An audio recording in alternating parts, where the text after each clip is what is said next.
السلام عليكم ورحمة الله وبركاته. أصحابتك وحرين جنالك مركز سود وده أدي هذا ومهد سنتين مانتا وجمعو كوبي لباتنك بيش اللباد فبراير سنة كلبادو كون يشان يلباتنك جمعة ونكسنا يريد الله هاي ميل كستو أدنى داوانيسان مقالك محاربين أنا كو إيغو محكمة دي مقالة منيابلس وسعودي هواني دي مدحة جاهد أورو كفيدنا والفيوجر أيمي باك iyo sidoo kalena Salim Saciid oo isaguna milkiilayaasha maqaayadda Safari kamid aha ayaa toddobaadkeedii labaad uu maanta soo gabagaboobaya. Shalay haweeney Soomaaliya ayaa marqaati ahaan loo soo hor istaajiyay oo kamid aha dadkii dambigooda qirtay sanadkii 2023. Haddaba maxay sheegtay miyaysa ka xun tahay waxyaabahan lagu soo eedeeyay waan idin la wadaagaya. Sanadkan haddii canshuur celintii aad xaraysay iyo haddii aadan wali xarayninba waxaad u diyaar garowdaa lacagtii ku soo noqon lahayd in ay waqti qaadan karto maxaa yeelay IRS-ta shaqaale fara badan ayaa maamulka Trump uu ceeriyay shaqaalahaas intay la egyihiina sidoo kale waan idin la wadaagaya marka hore soo dhawaada cumrada sanadkan Salama Group waxay idin haysaa adeegyo cusub waxaana kamid ah adeegyadaas hoteello u dhow labada xaram ee Makka iyo Madiina loogana lugeyn karo xilliyada salaada gaadiid aad ku soo booqan doonto goobaha muqaddaska ah ee lagu xusayo taariikhda Islaamka baridda qaabka loo guto acmaasha cumrada cumreynta waalidka ama walaalka oo geeriyooday ma aan awoodin haddii aad tahay qof qaba baahi khaas ah xagga caafimaadka waxaan ka caawin doonaa gudashada acmaasha haddaba ku soo dhawow qiimo jaban oo ku raali gelin doona wixii faahfaahintaasi dheer fadlan waa WhatsApp number eber 9645492847 mahadsanidin aan ku bilaabay maxkamadda magaalada Minneapolis uga socota toddobaadkii labaad haweeneydii madaxda ka ahayd ururkii Feeding Our Future Amy Back iyo Salim Saciid oo milkiilayaasha maqaayadda Safari Restaurant ee magaalada Minneapolis ku tiilay in uga socota Minneapolis ayaa toddobaadkeedii labaad uu soo gabagaboobaya waxaa muuqata in Feeding Our Future iyo Soomaalida boondada isku xireysay inay tahay maqaayadda Safari oo qofkii rabo in application soo xareysto in lacag la siiyo loo dirayay Safari markaas kadib markay Safari la kulmaan kadibna lacagta loo bilaabay sida hadda dadka marqaati furka sameynaya ay sheegayaan sida muuqata marka wali waxa socota maxkamadda dad fara badan ayaa marqaatiyaal ahaan loo soo istaajinaya qofku markuu dambigiisa qirto marqaati ahaan maxkamadda loo soo istaajiyo oo marqaati furo dawladda caawiyo waxa laga yaabaa xukunka in laga qafiifiyo oo soo sanado yar la xiro amaba aan la xirin oo probation lagu xukumo marka haweeneydan waxa la yiraahdaa Qamar Xasan horay ayay dambigeeda u qiratay sanadkii 2023 shalay ayaa maxkamadda marqaati ahaan loo soo hoostaajiyay marka waxyaabihii dhacay ayay ka hadlaysaa su'aalaha la weydiiyay waxa kamid ahaa in cuntadan aad sheegayseen in caruurta aad siiseen ma wax oo accurate oo sax ah ay ahayd maya ayay tiri marka waxa la yiri maxaad marka adigu u soo dalbatay in aad cunto caruur siinayso marka waxay tiri xilligaas uma fikireynin si toos ah xilligaas uma fikireynin waxay tiri qof kastaba lacagtaasi ayuu daba joogay arintaasina ma wanaagsan Qamar lacagta lagu eedeynayo iyada iyo dadka la eedeysan oo xitaa gabadheedii ku jirtay haweeney kale oo meesha isla lahaayeen 16.5 milyan waaye marka waxay tiri xitaa way oynaysay mararka qaar marka marqaati furka ay sameynayso xitaa waqti ayaa la siinayay balse ay oohinteeda u dhameysato marka waxay tiri waan ka xumahay waxa aan sameeyay iyadoo sidoo kalena sheegtay inay ahayd qalad weyn mana ku faraxsani waana isceebsanaya ayay tiri marka Qamar sidee marka u faahfaahisay sidii ay wax u dhaceen aan bal wax yar aan idin la wadaago Qamar waxa ay marqaati furkeeda oo ahaa shalay xitaa mid ilin ay ku jirto lacagtaas 250 milyan iyada iyo dadka la eedeysan waxa ay Qamar iyada iyo haweeney kale ay isla lahaayeen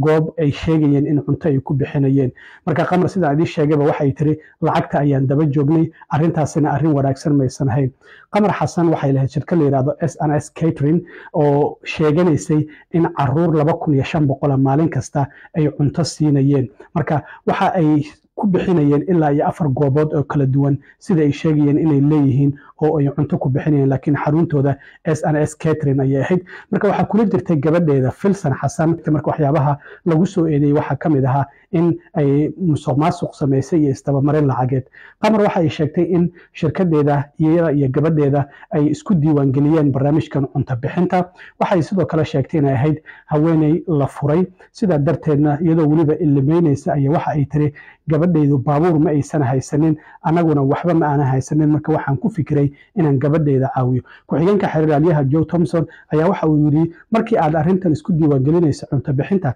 gabadhaada miyaad caawinaysay maya ayay tiri maxaa yeelay hadda weyba in necab tahay waxa ay sheegtay iyadoo weliba emotional ah in arrintan qoyskeeda xitaa ay kala geysay oo qoyskeedu uusan isku faraxsanayn hadda qamar waxa ay tiri arrintan in cunto la siinayo caruur gabi ahaanba maba aysan jirin oo waxay tiri lacagta waa la iska qaadanayo arrintan waa la iska soo qoranayo qofku uu iska soo gudbinayay qamar sidoo kale waxay sheegtay in shirkadeeda ay Feeding Our Future ay ka diiwaangelisay sanadkii 2020 markii ay maqashay dadka Soomaalida ay ka maqashay in dad farbadan ay taajirayaan oo meeshan lacag laga helayo ayaan diiwaangeliyay tiri waxay tiri dadku waxay iibsanayeen baabuuro guryo wax kasta ay iibsanayeen sida ay ku marqaati furtay marka waxa ay sheegtay iyadoo shakhsiyan inay ka faa'iiday $5 milyan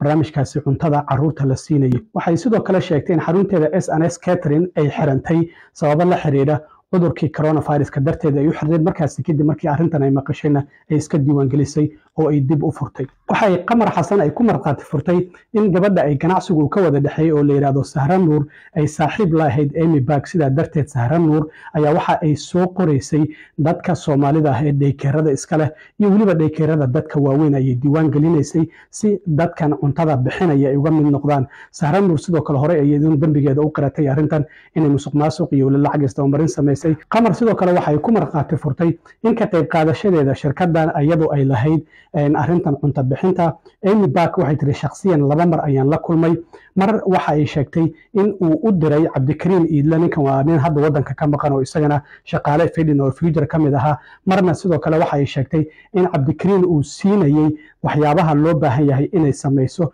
iyo sidoo kalena cuntooyinka loo baahan yahay inay bixiso si ay lacagtaas u hesho Cabdikariin Iidle oo isagu kamid ah shaqaalaha Feeding Our Future ayaa waxay qamar ku marqaati furtay in uu yiri waa inaad sheegtaa in 5,000 oo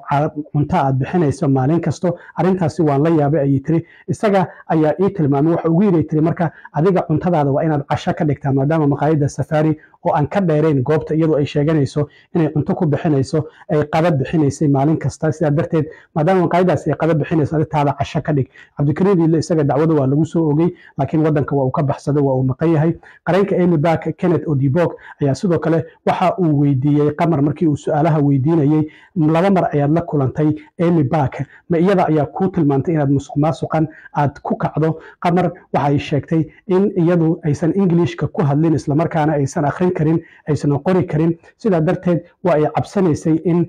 gabadha ganacsiga shirkada ku lahayd Sahran Nuur ayaa waxa uu sheegtay in iyadu ay qof wax bartay ahayd oo luqadda Englishka ay si fiican ugu hadli kartay marka waxa la yiri miyaad cabsanaysay ma waxay tiri iyadu waa iga weyneed sida darteed ayada ayaa ugu caawinaysay sidii lacagtaasi aan u heli lahaa maxaa yeelay waxa ay tiri waan qadarinayay sida muuqata Kenneth Odibok qareenka Amy Bag ayaa sidoo kale waxa uu weydiiyay qamar cuntadan aad bixinayseen wuxuu yiri ma u sheegteen shaqaalaha Feeding Our Future inaysan sax ahayn maya ay tiri iyagu maskax ay leeyihiin wayna ogaan karaan sida ay wax u socdaan intii marqaati furka qamar uu socday waxa halkaas lagu soo bandhigay fiidiyoogii haweenkii Soomaalida ah ee Bramburka u sameynayay 3 sano ka hor waxaan u maleynayaa bishii June ee sanadkii 2021 inay ahayd haweeneyda Amy Bag ayay u baramburayeen oo ay meel keeneen waxaana ay sheegeen sababta Bramburka xafladaasi loogu qabtay Amy Bag inay ahayd mar waxaa jirtay wasaaradda waxbarashada musuqmaasuqa intay ogaatay lacagtii joojisay marka Feeding Our Future waa ay dacweeyeen maxkamad ayay tageen waxay yiraahdeen wasaaradda waxbarashada lacagtii ayay naga jaratay markaas kadib garsooriye waxa uu yiri wax musuqmaasuqa uma jeedno lacagtii ayaa mar kale dib loogu soo fasaxay marka lacagtaasi dib loogu soo fasaxay darteed ayay Soomaalidu marka ay u qabteen Bramburkan ay xafladan ugu qabteen haweeneyda Amy Bag waxaana meesha lagu qabtay iska lahayd haweeneydan Qamar Xasan oo shalay marqaati furka iyadu sameeynay waxaana sheegtay dhismahaasi lagu qabanayay in iyadu $5 milyan ay ku iibsatay sida darteed halkaasina xafladaasi loogu qabtay Sweet Girl Amy markii la dhahay Bramburkaasi wax yar ila daawada shalana maxkamadda waa lagu soo bandhigay Sweet Girl Amy the Sweet Girl for our can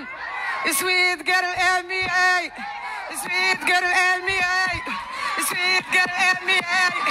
Sweet Girl Amy waka Sweet Girl Amy أنا وبحان إسكالي Sweet Girl Amy وكا أنا وبحان إسكالي